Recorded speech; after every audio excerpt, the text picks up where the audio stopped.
Onlarla. Bir tane de məlumat yoxdur da, nətər orada deyir bunun məlumatı var axı. Özünə danışırsan özünə. Yerdə istəyənlər var. Neyirəm mən bu icayı keçim. Kimə həkim var burada elə bilək ki? Hasret konuşmasın şahı geldi. Bilmədən bunun adını nəyə qeyd edirlər ki? Yəni, bu həkim xəstədirsə gəl, bunu bilmədən adını qeyd eləmək nədir? Eynən Allah qəlik keçən ayın Rəzəfə deyir, qərar deyir, araşdırma, sosial media fondu cavab çıxıb deyir, gələn burada deyirlər ayın olası nəticə çıxacaq. Gedirəm qapısına qədər düzdür, oradan gələm.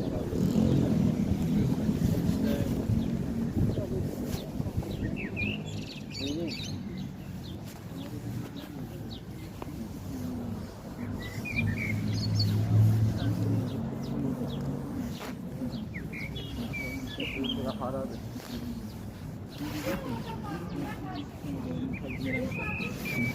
Ya.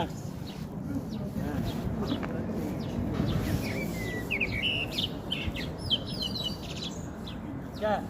Nasıl hadi? Nə.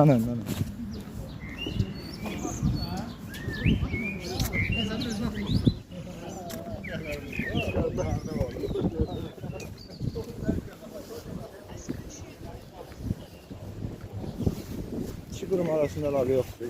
Hə? İki qurum arasında əlaqə yoxdur.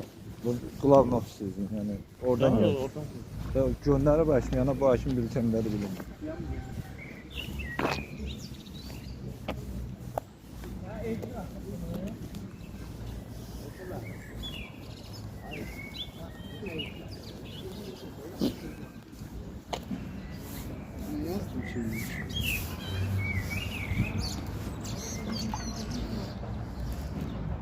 Sen getdikdə olmusan?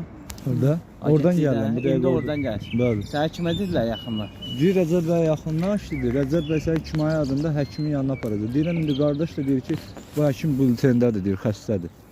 Girişdə oturan bir sarışın qızına oğlan. Nə dedi? Adım da var, familiyam da. Sən video təqdim eləmsən?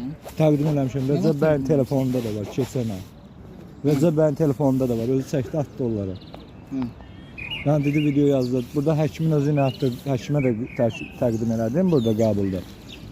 Orada da deyiləsi olub ki, video yazdı, təqdim eləməmişəm. Bax bu mən demirəm ha. Ağşəhərdə Qulağın ofisində oturan, o birinci mərtəbədə oturan oğlan deyir.